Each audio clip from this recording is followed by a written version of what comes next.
So is the enthusiasm still there, Graham, for football as you begin to look forward to a new season? Yeah, of course. It's I've never lost that love for the game and that enthusiasm for being out on a pitch, either playing or coaching. It's a brilliant feeling. Never lost it, and hopefully never will. It's a brilliant sport to be involved in.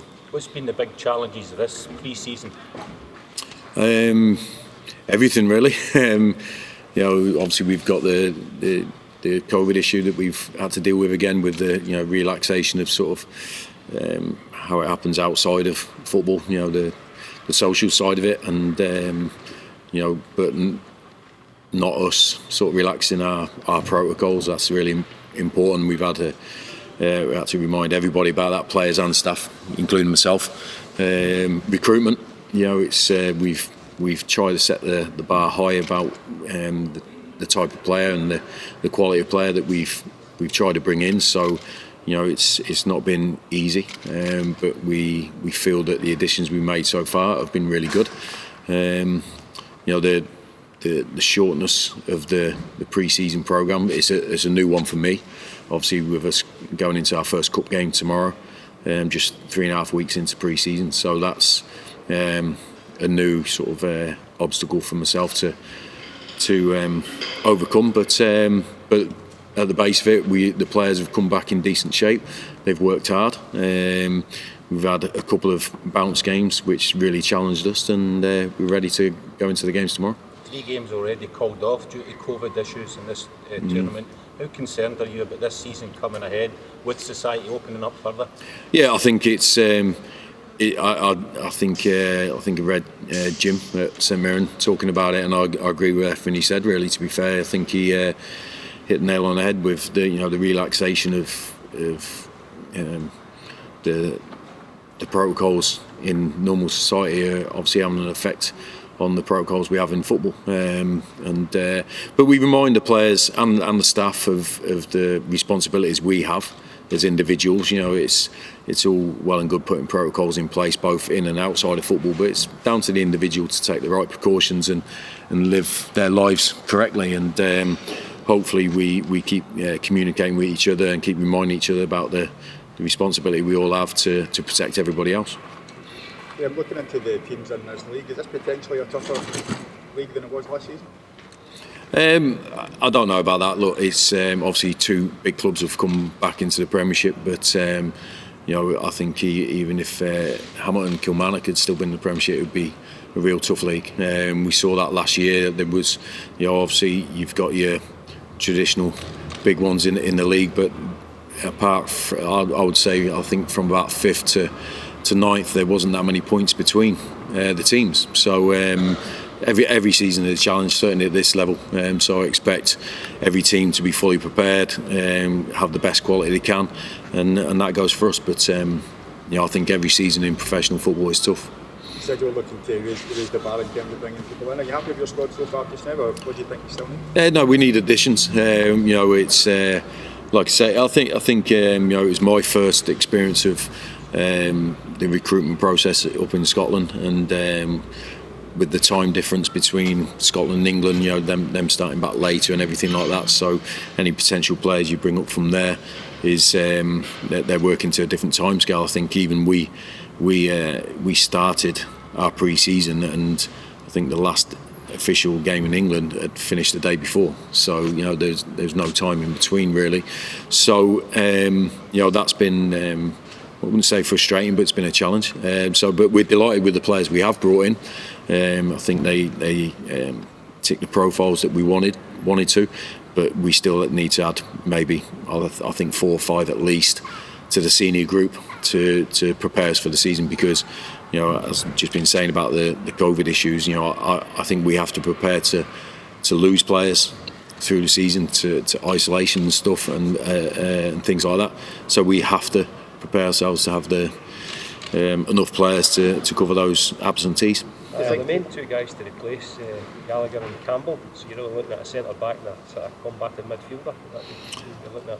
Yeah. But look, I think we needed to add to that part of the pitch anyway. But when you lose really good players like that, then you have to replace them. It's it's common sense. And but going and trying to get an exact identikit player, maybe not what we're trying to do. I think every player has his own individual qualities and sort of things he can add into the squad. So we're not going to talk to a player and saying you're directly replacing this guy. I think it's we try to improve on every position if we can as well. So it'll be tough, certainly with those two players who have left, but that's got to be the ambition of us when we're recruiting. We've got to try and improve every aspect of it. So there's good players out there without a shadow of a doubt, but there's a lot of competitors, and there's always a food chain in football, and we know we're not at the top of it, but we know what sort of environment and what sort of we can offer to a player to take his career forward and give him a platform to play well, take his career to new levels, and also win games. So I would say that we offer an attractive package to any footballer that wants to come and join a football club. And so hopefully by the time the window's over, we can have the players that we need to take us forward. And St Johnstone winning 2 cups last year, a similar size club to Motherwell, does that give you boys an inspiration maybe to do something similar this season? I think that's a danger that everyone says, well, if they done it, why can't we? I think that's I think that happened maybe with Leicester when they won the Premier League, and every team of that stature probably well, why can't we do it? It's a lot harder than that. I think it's the only time it's happened in St Johnstone's history. It's not happening in Scottish football outside the old firm for 30 odd years. That's how difficult that particular sort of success is. So, but I always believe there's success there for any team if you get everything right and you prepare right and you get your team right, organisation, tactics, fitness. It's there for everyone. But listen, let's not say it's that easy just because St Johnstone did it. What St Johnstone did last year was special and unique. So we have to set our own standards about what we consider success. If we could get anywhere near that, then we'd be absolutely delighted. But we have to just have a bit of common sense about what is the norm, what is achievable, and but that's not without saying that we're not ambitious. Of course we are. In terms of the players that have left, you mentioned like Campbell and Gallagher. Are you also trying to replace leaders in that group as well? Because obviously I imagine the both of them are big characters lost in that dressing room for it.